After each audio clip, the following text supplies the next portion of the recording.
So, Mythic Clash, how does it all work? Well, I'm going to run through as best I can to explain it, and then maybe you can give the playtest a try. So, most of the stuff you can just print out in the playtest. There's a couple things you'll probably want to get from Amazon. You'll need glue and scissors for one to cut it out, glue them all together. But there's a few other things that I have linked or recommended in the actual rule set. So you will need to get a couple things if you don't have them around the house. So what is the goal of the game? So you are playing as a god, and basically you are exploring a map, and along the way as you explore you will probably find heroes, and so these heroes are your key to victory. So as you get more heroes, great. What you want to do is lead them on quests. So as the player, you sort of send them off to different locations, and they might encounter monsters to fight, events that might give them glory if they succeed well at them. If they don't, they lose some health, and that's not so great. You may end up in a clash with either other gods or other heroes, hence Mythic Clash. And each of these things gives your hero glory.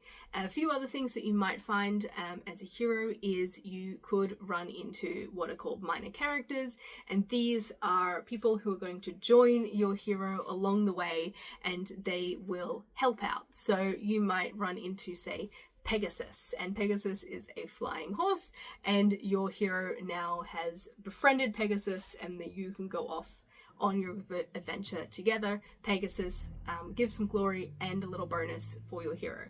But of course, you are playing as a god, so you actually start with what is called hand cards, and these are called that because they stay in your hand and you can use them to effectively do some divine intervention. So you can play these cards, and they have a little thing that they do depending on what card it is, and then you just put that in a bit of a discard pile, and eventually you can get those cards back.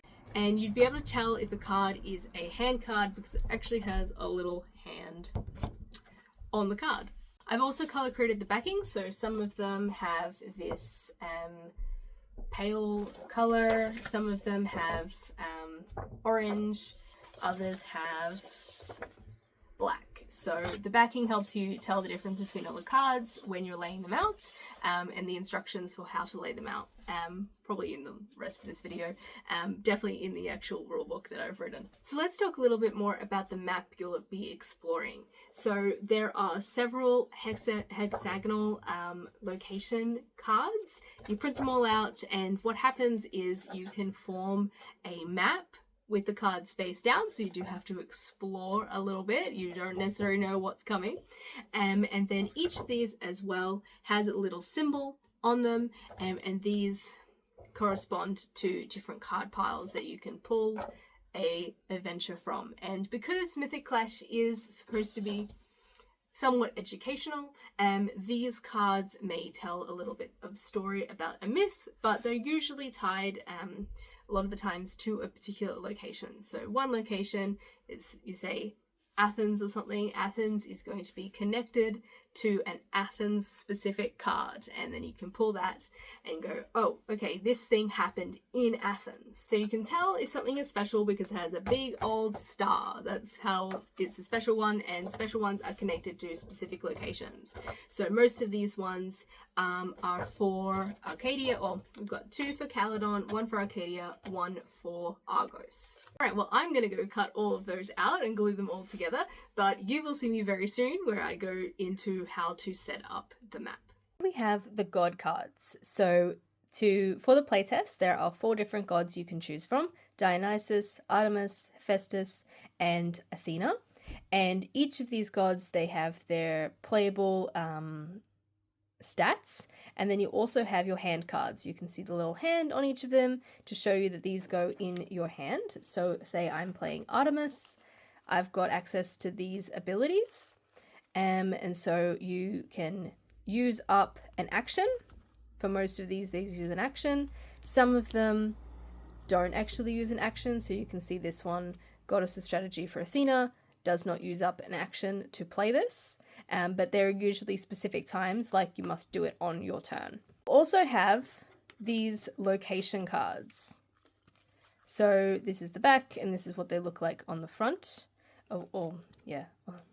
So what will happen is, setting up a game, you place them all face down, and there are specific configurations that you make depending on how many players you have, and that's each configuration is shown in the playtest rules, so you can just follow that. But basically, you put them all down to get started, and then players will have different figurines. I haven't made them up yet, but this is sort of what they look like to start off with. And as you go through, say you're starting here, right? You've got your person.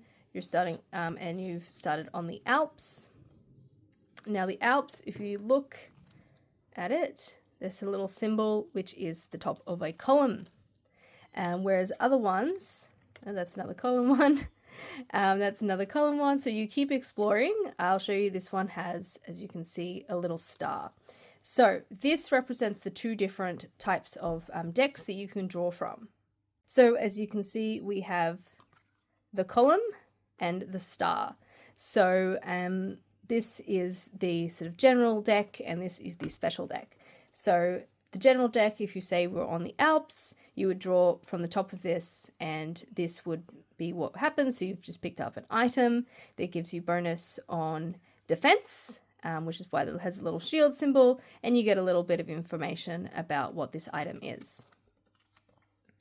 But if you ended up on a special, so we're going to Caledon, what you do is you go through this until you find Caledon. The first mention of Caledon, that is what you're now going to draw. So you flip it over, and you then have to fight, because this is the Caledonian Boar. It's a monster. You'll need to now fight this monster.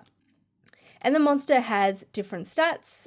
So it has attack, defense, and luck, and it also has its own special ability. And if you manage to defeat the monster, you get 2 glory. So the Bag of Concealment, picking this up gives that hero 1 glory, and defeating the boar gives the hero 2 glory.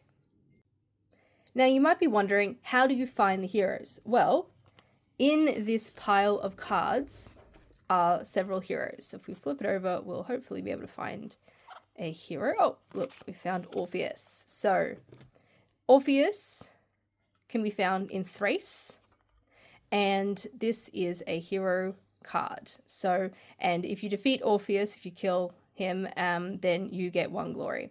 So you can see similar stats. Orpheus can do up to 3 actions in a entire round, and he has a special ability, and you can see we've got a little H to say that this is a hero. So your heroes can travel around, and they can discover a few people. So this is a helper. So these are basically like minor characters that join in and help out the heroes. So you get a glory. Orpheus will get a glory for having Caladion. Yeah. Orpheus will have glory for having this helper on his side, and this helper provides a special assistance in some way. They're all unique in what they can actually do. And then we've got another item. So this is a specific one for Lemnos. We've got another monster. As you can see, we've got helper again, monster, and then sometimes you'll also run into some kind of encounter that is, for example, this is just a place to rest, so you get a health. You don't get any glory for that. Some of the cards I haven't finished doing. But here is another sort of encounter that is a lot potentially more brutal. So if you fail this, you lose a life. The hero loses a life. Or I guess if the god fails it, they can also lose a life. And you roll for luck. So the hero we found before, let's find Orpheus. Let's see what his luck bonus is. Great. So Orpheus is actually very lucky. He has a +3. So Orpheus would actually automatically clear this, because you roll a 1 on your d6, +3, you'd get a 4, and you'd be successful here. And as a result, you've got 1 glory. I am going to do a lot of playtesting to make sure that the numbers on these sort of things are good, because it should be a bit of a challenge to clear them. Obviously for Orpheus it's not, but for example Hercules, just the next one along, he is not that lucky, so he only has a +1, so getting a 4 is a little bit more difficult for him, but he is good at other things. And sometimes items will have a sort of special thing that they've got going on, and they'll be in a little box. And yeah, we have another place to rest. And yes, and this one's a 5 on the luck. You may also run into a minor god, and so these are also hand cards. So anyone who finds this, they join up and you now have this special card that goes into your hand along with all your other hand cards that you can then play. So this Thetis provides this bonus when you play it. Finally, you have Mount Olympus. So if your god is reduced to 0 health, they can no longer make any of their own actions using the hand cards.